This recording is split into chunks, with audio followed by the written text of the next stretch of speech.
Thank you for joining us this evening for a very critical conversation around the need for diversity, inclusion, and equality in a technology that will change how we perceive this world. I don't think I'm needing to repeat some of the major points from Ori Imbar's keynote around the building of realities, which is the business that we're in. But as we're building this reality, it's extremely critical that we have all the voices at the table to ensure that XR is for all. And that's the purpose of this conversation today. And to kick things off, I thought that what we do is go down the line and have you all introduce yourself and how you relate to the XR world before we start talking about our diversity conversation. So Ioana, let's start with you. So Ioana Matei, I'm the virtual solutions leader for Procter&Gamble. For those who don't know, Procter&Gamble is the big multinational corporation that does consumer goods, like Ariel, Pampers, Gillette. So I'm leading the VR department there, and I'm also a professional filmmaker. Yep, clapping after each person is always welcome. So we like this. Maria. So hi everyone, my name is Maria and I'm a user researcher and research scientist in the social VR team at Facebook. My work is all around embodiment, social presence and social interactions in social virtual reality. Our goal as a social VR team is really to ensure that everyone feels comfortable and safe in shared virtual environments. And prior to that, I completed my PhD on the effectiveness of training in virtual environments at University College London. Hi, I'm Catherine Allen, and my journey into virtual reality started when I produced two of the BBC's first VR documentaries, which I loved making them, but it was a bit frustrating that I couldn't get my work to the audience I had in mind. Women, history lovers, people who are interested in the content first. The people who tend to have headsets at home were usually gamers, and our audience wasn't gamers. So set up my company, which I'm the founder of, Limina Immersive. We set out to get virtual reality to broader audiences by bringing in-location VR, we call them VR theatres, to arts venues. So theatres, cinemas, art galleries, allowing them to offer virtual reality to their existing audience. Amazing. And Helen. I'm Helen Kennedy. I'm the head of the School of Media at the University of Brighton. The reason I'm here, though, isn't about that. That's just my day job. I'm actually the industry lead on a big international project called Refig that has the aim to transform the games industry. And my role is to lead a big diversity and equality strand in relation to games and immersive technology.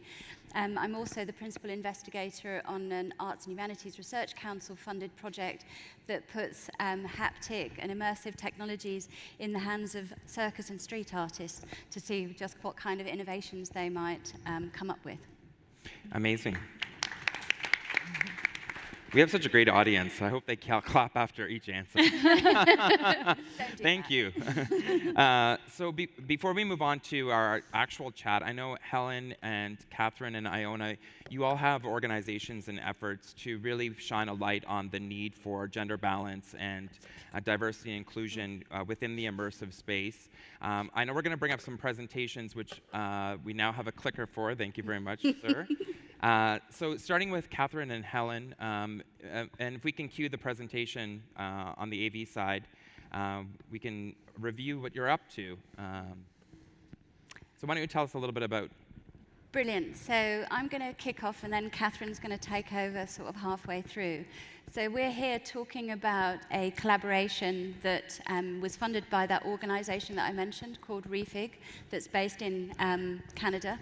They funded a collaboration between myself, Catherine, and another scholar at King's College London, that's Sarah Atkinson, who couldn't be here today.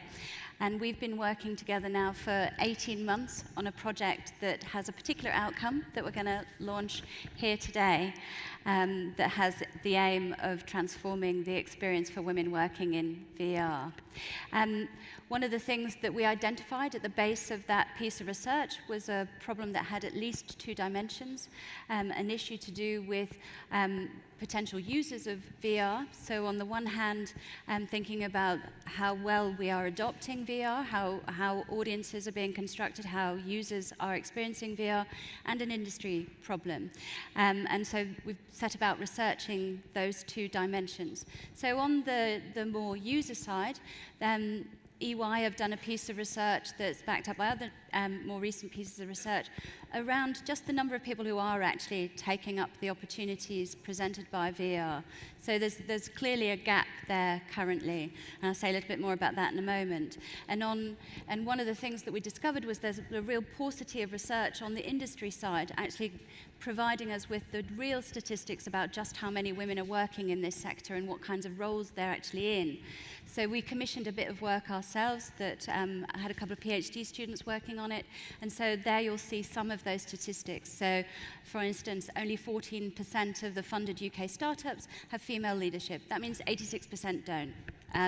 13% of all crunch-based companies have a female in a leadership position. That means 87% don't. 13% of the UK research and innovation-funded projects have female principal investigators. Again, that means 87% don't. And these are real challenges. So on the user side, you have a whole set of people whose stories and experiences aren't being represented and who therefore also don't want to participate in that. And then on the industry side, you have this lack of diversity, which we've seen clearly leads to stagnation and the failure to innovate. So this is a problem, and it really matters. It matters because virtual reality is not going to cross the notorious adoption curve and that chasm from early adopters into the early majority if women are not using it. Of course, if we don't cross this, then it will not become mainstream, and therefore we might have to go back and wait another decade or so until the next wave, until VR can become mainstream. It's also an issue. There's commercial perspective, but here ethically as well. This is a snapshot from some research that I was involved in where we found that women and older people were more concerned about the ethics around virtual reality and things, for instance, having a reduced sense of right and wrong while in VR or becoming addicted to it. If you lean into those questions early on, then they can actually be really constructive and avoid things like moral panic. And then another reason why it matters is actually because we have learned a lot from building the real world, from the civilizations that already exist. With virtual reality, you're building new worlds, new spaces, and we know that it's great to have a diversity of voices in decision-making, to have, as much as possible, a range of people's ideas in the spaces that you're creating, and we can apply those learnings to the real world, to the virtual world as well. And we see that those biases are already being woven into the spaces because it is such a male-dominated area are unfortunately coming through in virtual spaces. Almost half of regular female VR users have been sexually harassed in these multi-user VR spaces. I imagine that those statistics on the industry and them being so made up of men have a reason, a part of this, why we have this situation, because the ideas follow through.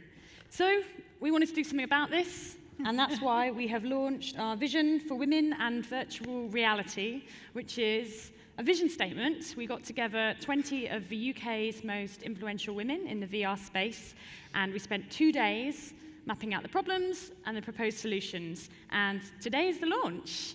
So you can check it out. Thank you. You can check it out, download it on VWVR.org. You can see it there, and we'll tell you a bit more about it during this panel as well in our answers. Great. Thank you so much, and congratulations on these efforts. Ioana, I know that you also have an organization that champions these concerns, and so why don't you tell us a little bit about what you're up to? Sure. Can we cue Ioana's presentation, please? So the idea of creating Women in Immersive Technologies Europe was coming very practically. So one of the co-founders, Lynn Segers, we are both, so this is our organization. I'll just, here you go. So we're both based in Belgium. We're very good friends. She has her own startup. So I was like tweeting with her and saying, oh, here's an all-male panel, right? And I was sending her a photo, another one, in this space. And she was like, oh, wait, let me tell you my venture capitalist panel. And she was sending me all male panel venture capitalist investors in her space. So we say, we need to do something about it. And it's not necessarily as reactive, but also proactive, because many times we're engaging with companies or startups or scale-ups. They come to us and say, well, we want to find these women, but we don't know where to find them. So we created a directory of top women in Europe, where whenever we have like conferences or people that need or want to have talent in their companies, and they want to have women talent, of course, they can reach out and check the directory. It's public, it's on the internet, and you can join our Facebook group. Our vision, of course, is to have a network of women in Europe. Is very based on social media, so very interactive in terms of communicating opportunities, job opportunities, conference speakers, etc. So that is very dynamic, and we are focusing on 3 pillars in terms of education, engagement, and networking. I tell you maybe one example. Why is this important when you think of having women in your organization? Once I was having an engagement with a scale-up, and I asked them to do a VR experience from Pampers, right? So it's one of our biggest brands. And they came back to me with a game engagement where I will throw Pampers pack at a baby. Okay. So an all-male creative, I think, behind, but it was for me a bit shocking to find out that the only engagement in this space for a target audience that is mainly women, right, can be so skewed to gaming and things like that. So it would be probably a completely different story if that team would have been having a more diverse and brainstorming in terms of this type of creatives. Great, thank you. Thank you so much. Before I start this conversation, I wanted to let you know, that we are using Slido in the application for questions. I've dedicated a good portion of time to allow for you all to engage in this conversation. So please use Slido in the app and just punch in your question. You can upvote the questions that you wish for us to tackle. But without further ado, let's get right into an actual conversation around where the industry is at. And I think you've all articulated through your organizations that the time is now. There is a need for us to talk about this, to do something about it. But let's look at first what the industry is doing right. What are some of the things that you're seeing in the industry when it comes to diversity that you feel are a step in the right direction? I know, Maria, we were talking about some things that Facebook, Oculus are up to, so maybe we can start there. Yes, for sure. So as an example, I'd like to mention some of the women-only research that we run internally at Facebook. And the idea is to create a very open and comfortable space for women to discuss what the challenges, barriers, and opportunities are for VR right now. And to be more specific, for instance, around avatar representations, which is some of the work that I've been doing for quite some time now. And a very practical example of this is when you create your Oculus avatar, you don't select a gender. All options are displayed equally, and there's no labels or assumptions around what a male or a female or any other option would look like, which is a practical example of that research.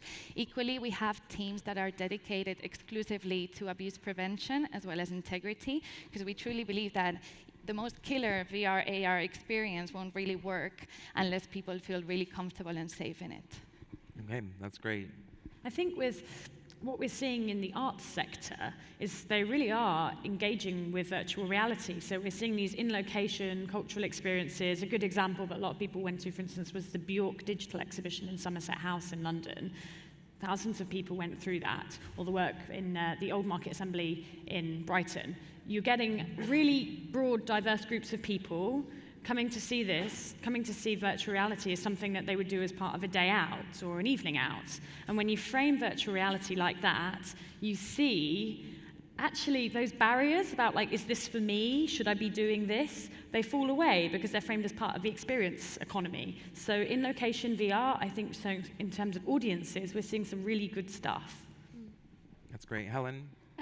I think the only thing I'd add is that the reason that we managed to get the Refig funders interested in working in VR was precisely because as a newer, more emergent field, there did actually seem to be a lot of real interesting, diverse creativity going on here. So it felt like actually this was a field in a state where actually with a few bits of really deliberate support, we could help it to move forward in a more equal state than, for instance, looking from the perspective of someone working on transformation within the game sector. It was the opportunity why you approached me in the first place for this project. Exactly, yeah. So just sort of looking in and thinking, my God, there's loads of really fantastic work being done by a really diverse group of people.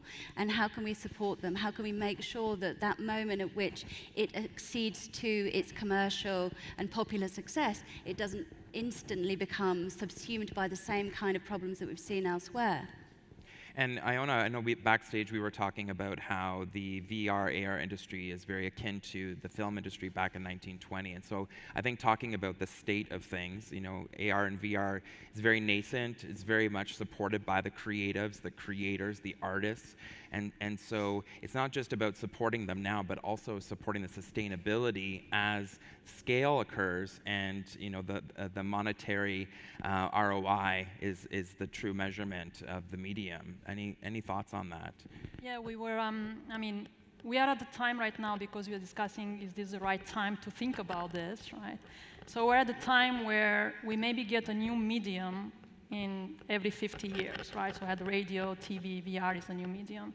And when cinema was starting up in the 1920s, it was led by women, right? So in 1920, there were more independent production companies led by women than any other sector in the industry. So that turn around when this became very profitable and people with money came in and it became an all-male company. And it took us 90 years to realize that we need women directors, we need women content, because the audience is also 50% women, 90 years. So one of our efforts as well now is to say, let's not make that happen, because VR needs to be for all, and not necessarily women, but other minorities. And then we need an inclusive approach to that, and we don't need 90 years for that to happen, because Wonder Woman or Black Panther, box office is huge, and profits are huge just because of this diversity, right? So yeah, and let's talk a little bit about the film industry, because I think we can learn from that, right? 90 years of learning. So what do we have to learn from Me Too, Never Again, Time's Up, that we can take into this new medium? We can learn that you actually need a concerted effort to make change. You can think that you're a progressive leader, but if you're not doing something specifically to promote equality within your organization and your products, then it's not going to happen. And it's like there was this huge realization in the film industry, oh, hang on a second, our products are probably having a detrimental impact on people's ideas around the gender and other diverse areas too. And also our workplaces are terrible for many women to work in. If we can learn from those mistakes of the past right now, we will really advance things as an industry, commercially too. We brought up those reasons why this matters. Yes, there's the moral question, but just commercially, it took the film industry all that time to get to Black Panther in the virtual reality industry. Can we just fast forward a bit and get there sooner, please? And from a workplace environment perspective, which you brought up, virtual reality in particular is being used as an actual tool to help with diversity, gender bias, sexual harassment. What are some of the examples that you're seeing out there? How do you feel about the use of the technology in this way, and why is VR in particular the right method to do this? Yeah, I think the potential of virtual reality to give you the opportunity to not fully, I'm not arguing that, but to temporarily, in a small way, stand in somebody else's shoes and potentially feel something from somebody else's perspective, that's an extraordinary power to wield. And there are already projects that are making use of that in order to give people an experience of difference that I think can be very powerful. And the signs, it's still too early to know just how powerful that will be, but there's two particular projects. One that I've forgotten the name of the lead, it's Meredith Morgan, I think, who's running a project called Vantage that is sort of that's thinking about that issue of perspective. And there's another one that's come out of Stanford University that was recently reported as being picked up by the NFL to get people to think about diversity issues there. And I think it's also, you see the work being done by journalists and documentarians around making use of VR and 360 storytelling to give us a greater sense of other perspectives. And I think that's a really powerful tool. I think we have to be wary that it doesn't lead to more othering and more subjectification of those different bodies and different peoples, but to give an insight into what it might feel to walk down the street and be responded to in a particular kind of way, that can be very powerful. Right, so walking a mile in someone else's shoes. Yeah. Like Exactly. literally, quite literally now. Literally. Or someone else's body, let's put it that way. I found those experiences are often more thought experiments, though, in that the real change comes from the thinking that you do afterwards. So the piece itself helps you give that launch pad for your own thought to then think, oh, that sucks. I don't want that kind of experience walking down the street, for instance. And Maria, I'm assuming that this actually draws a lot of parallels to your avatar work as well, Yeah. right? Can you talk a little bit about the use of avatars and embodiment in furthering diversity? So along these lines, didn't want to leave this stage without mentioning the work that Mavi, Sánchez Vives, and Mel Slater have recently done in Barcelona in collaboration with their many collaborators. And what they've done is they've used immersive virtual environments to induce the illusion of a full body ownership whereby offenders are embodied in the body of a female victim of domestic violence. And the results have actually showed that the processes underlying most of this aggressive behavior can actually be modified by using this type of experiences. And so it's just an example of how these technologies can be used in, for instance, domestic violence offender rehabilitation programs, which I think is fascinating. But talking more specifically about the work we do, we're trying to balance this idea that we should be able to self-express ourselves and be our authentic selves in virtual reality, whilst equally providing with the most adequate tools for protection and safety, so that everyone feels comfortable in shared virtual environments. Right, because there's a double-edged sword, right? Yeah. As much as you can use these avatars to explore being something or someone else, you can also hide behind it, which means that trolling can be taken to the next level. We often hear people saying that they want to be whoever they want in VR, but they really want to know who they're talking to, and so there's this tension and conflict amongst the two opinions. Right, and there's also this hidden threat that as we start to use smart glasses, for example, and assume other bodies, or as we start to be able to apply filters and lenses on the world, that we may choose to only see a people that we want to see, creating the ultimate echo chamber, taking cue from what's already happening on social networks or the web. So those are other conversations probably that you're having within your circles. So let's take some questions from you in the audience. I have a couple more thoughts that I'd like to leave on the stage, but can we bring up Slido, folks in the back tech headquarters? And we're going to take a look at what you guys have asked. You still have some time to punch in some questions. If I can see Slido, it'll make it a little easier, but okay, I'll ask. Here we go. There we go. So what would be your personal advice for women trying to become a leader or to start their own business in this industry? I'll just open this to the crowd. Anybody have some advice? To see this, to know that you don't need to be given permission, you can give yourself permission. To know that when you go into an experience, VR experience, or you go into your workplace, that your ideas are really, really valid, even if the people in the room don't make you feel that way. I know the confidence shouldn't have to come from within all the time, but just starting from that place and consciously telling yourself, and then work on the external factors. So if you notice, for instance, some sexism, for instance, happening in your workplace, if it's affecting you, make sure you speak out about it, and start to affect the space that you're in, and team up with other women. Like the kind of project that we've done, Vision for Women in VR, it's stronger in numbers. Yeah, look for mentors, I'd say, as well. Look for your advocates, look for your mentors. They are out there. There's a number of women who are very, very supportive of others and be very happy to help them and mentor them through that process of setting up their own businesses. I think it's very important to feel empowered to approach people and ask for help and to just be brave enough to make the step. And what advice would you give to corporations that may not have diversity on their roadmap or in their conversations in the boardrooms, or that may already have some programs in place to really take everything to the next level? Just, is it all right? I don't want Yep, to dominate. That it's not just about opening doors. You've got, diversity or the ambition to be equal is a really difficult piece of work. It's not just about having a piece of diversity guideline that you can point to on the wall or saying, oh, we said we were open to women, or we said we were open to anyone. Actually, it's a job of work. You have to actively seek out difference, and when you find it, accept it and adapt to it.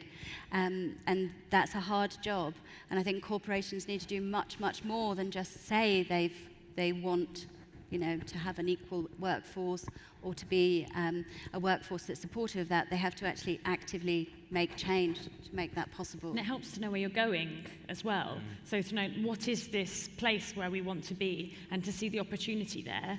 So there is significant commercial opportunity in having a more diverse team. And from the perspective of women in virtual reality, have advice, look at our Vision for Women in VR. Gives you a sense of where you can go and what's possible. That's great. Ioana and Maria, you're in the corporation, so I am. what advice would you give coming from the inside? So I've been positively surprised ever since I joined Facebook around the number of resources that there are to strengthen diversity within the company. And I'll give a few examples. On day one of the new higher orientation program, we all hear from our Chief Diversity Officer around the importance of diversity, which is key as a first day experience. We have loads of programs internally, including one called Managing Bias, which, by the way, is available for everyone it's publicly available for everyone to undergo, and it's all around managing unconscious biases that are within all of us. And then another interesting one is one called Be the Ally, where, going back to some point that was discussed earlier on, we really encourage people to stand up for their colleagues and support each other in the workplace. So I think, we were discussing a bit in terms of the corporations. So normally big corporations already have a diversity program. So in P&G we have it for many, many years, right? So it's not something that it's new for us. I think we also need to see ourselves as influencers beyond that with the position that we have, either as a woman or as a man ally.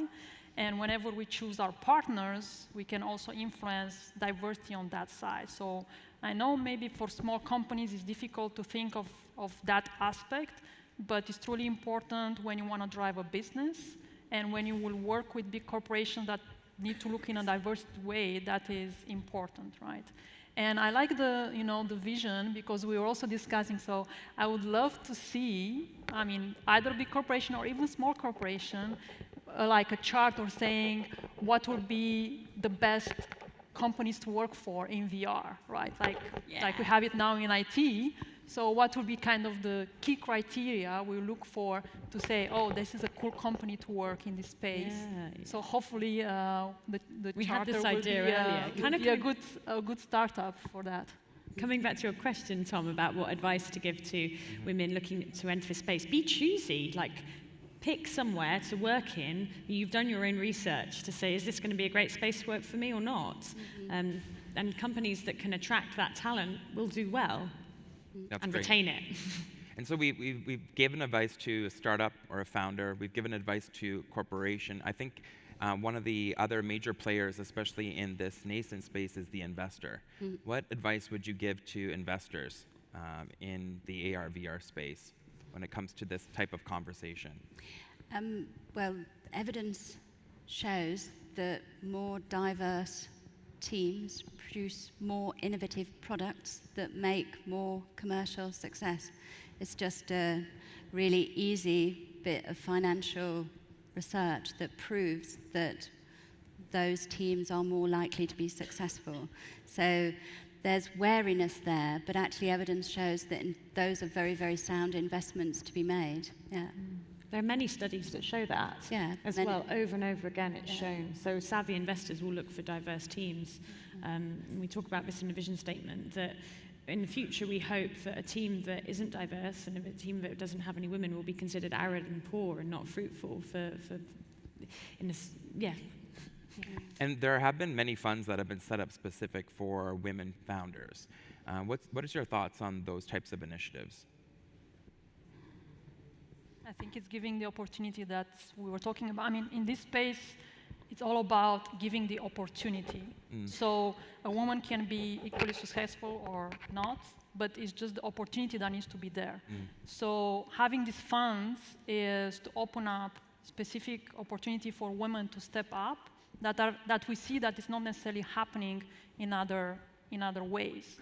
So until this is balancing, I think they are very much needed. And it's an environment where the women feel that at least they have an opportunity to speak up and present themselves.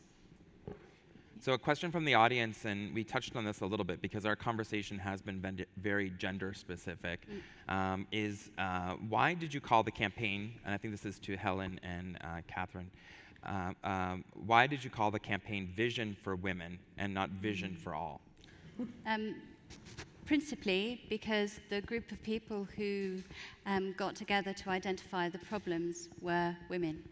And so our vision is not the end of a project for equality, it's just the beginning. And what we hope is that it's a really good start. But we were quite a neuro-ethnically, class and experientially diverse group, but we were just women in that room. And so the decision was taken not to call it "This is about everybody," because we imagined that actually there'll be things that we haven't spotted, and what we hope is that others who don't feel represented just by something that's called Vision for Women, men, others, might choose to take it on and adapt it and think about what are the things that we might be missing, particularly, for instance, people of color who might think that, you know, there are elements of their experience that we're not capturing. The home funder, Refig, that's based in Canada, is actually an intersectional project. It's not just a project that's about women, and that's about recognizing the very wide range of experiences that propose challenges to gaining equality. So this is just, as I said, just a beginning, not an end. And one of the things that we touched on earlier in the panel was about the need for women to allow for VR to be adopted, because it's 50% of the population. And this comes down to content, and there's actually two questions from Slido about content. One of them, which we'll tackle, is what do you think is a good way to create content for women to motivate them getting more in contact and involved with VR technology? So perhaps I can mention again our women-specific research, again being a very open and transparent space for women to comfortably talk about opportunities. And so there's three main areas that we heard around use cases that resonated with them and sounded appealing and may equally be appealing for a wider range beyond a male gamer. And so these were all around learning and education. So we heard a lot around, like, for instance, language learning in VR. We also heard a lot around special interests, around travel, exploration, but also things such as virtual church. And then we also heard a lot of use cases for social experiences around attending, for instance, live events in VR, as well as virtual exercise or even virtual dating. And so I guess my recommendation is to really think ahead and beyond what we already know works in VR, and think about really explore the use cases beyond gaming. Catherine, any thoughts on from the LBE standpoint? Yes, how you market makes a big difference.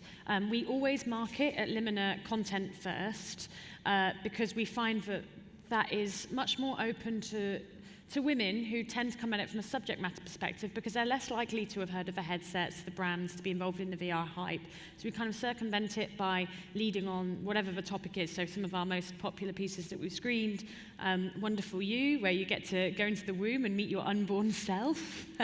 Magritte VR, where you see the work of René Magritte and fly through it. We've actually ended up with a female majority audience in what we screen. I think also the venues that we've worked with makes a big difference too, because they have really broad audiences. So we find it's a kind of shortcut, really, of getting at least 50-50.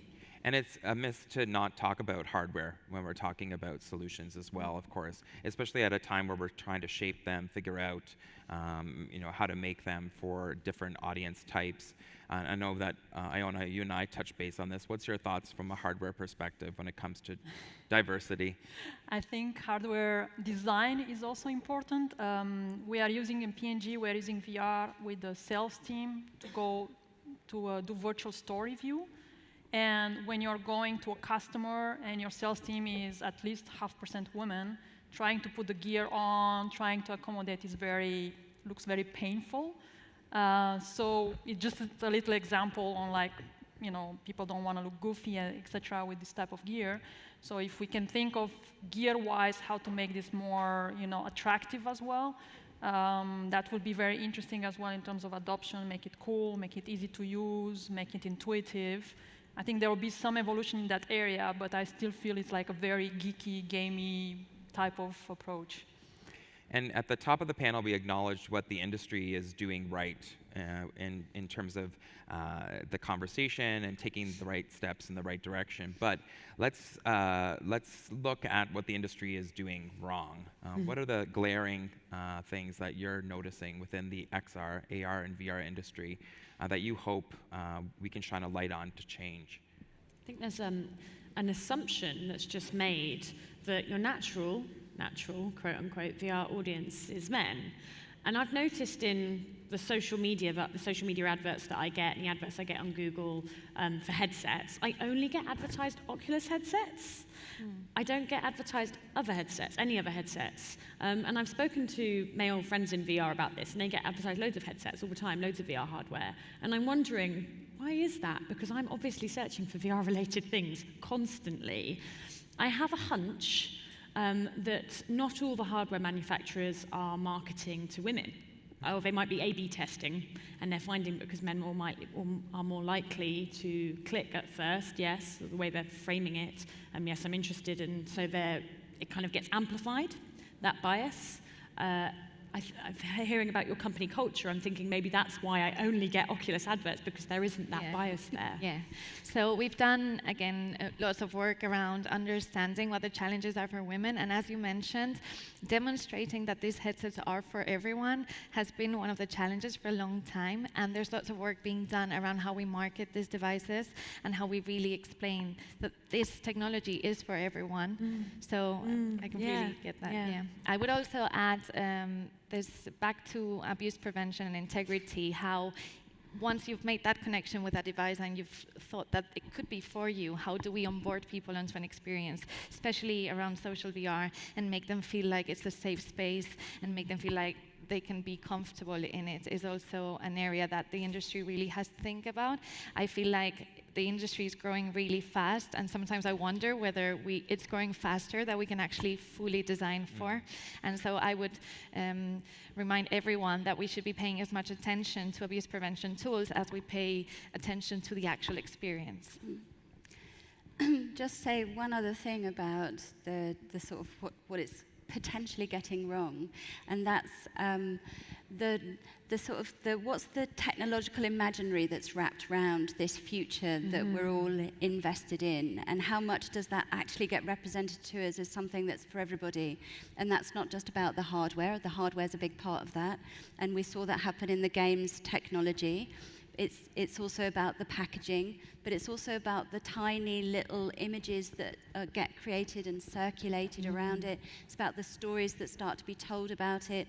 At a different expo last week, and a lot of the posters were about young boys with their fathers or with an adult male, and that being somehow the perfect relationship between an expert user and a new inductee to the technology. And that's exactly what happened with the games industry, where actually the early big organizations clearly articulated themselves as for boys and men. And that, that then led to what we then had. We then had an industry that largely perceived of itself as marketing itself, designing for that one narrow section of society.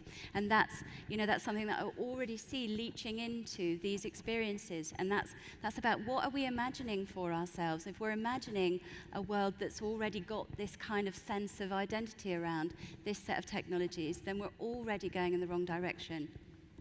And I know we're running out of time, but I don't want to leave on a note on what we're doing wrong, but instead leave with each of you just maybe giving the audience one takeaway. What's one takeaway, one wish, one action, one thought that they should leave this room with? Do we want to start with Helen? Shall I start? So I suppose picking up on what I just said then. So if we imagine that what we're doing right now is in a way we're giving birth to the future, what kind of future do we want? And that's what I'd say is everyone feel really invested in making that future an equal place, not just for yourselves, but for your own children and your children's children. Yeah, we have this golden opportunity right now. While the rules haven't really been set yet, norms are still malleable. This is the time to make that change, because actually, if we make shifts now, rather than later on, it's a hell of a lot easier, and actually we'll reap lots of benefit from it, commercially, creatively, socially. So now's the time to do it, and don't sit around waiting for somebody else to make the change. It's all of our responsibility. I would say that, well, I want to remind everyone that we care and that we're looking into this in all aspects of design, from ergonomics up to the options that are shown to you when you create your own avatar. There's teams working on it, and we hope we can deliver the best experiences in the next years. On my side, I just want to make sure that you are not seeing this as a one-way message. So it's not about only women fighting for this. It's very much, we are working, at least with our organization, and I'm sure the ladies too, with men allies, with corporations, with organizations that are, beyond. It's not only the woman fight, right? It's all of us are in it together. And if we want to make something that is both beneficial business-wise, social-wise, and from all of the aspects of our life, we need to be in this together. Thank you very much. Big round of applause for our panelists, everyone. Thank you. Thank you. And we have a networking event. Yes, actually, Ioana, tell us about the networking event that's happening. We have a networking event in the Hall 4. Yes, so if you want to join us and learn more about our organizations or what we are doing, feel free to join us in Hall 4. Amazing. Please come. It's Hall 4, the happy hour starts at 6 o'clock. Yeah. So just join us at the happy hour. And within the happy hour, Ioana will have an area that is dedicated to furthering this conversation. Yeah. So come join us there. Thank you so much. Thank you so much. Thank you.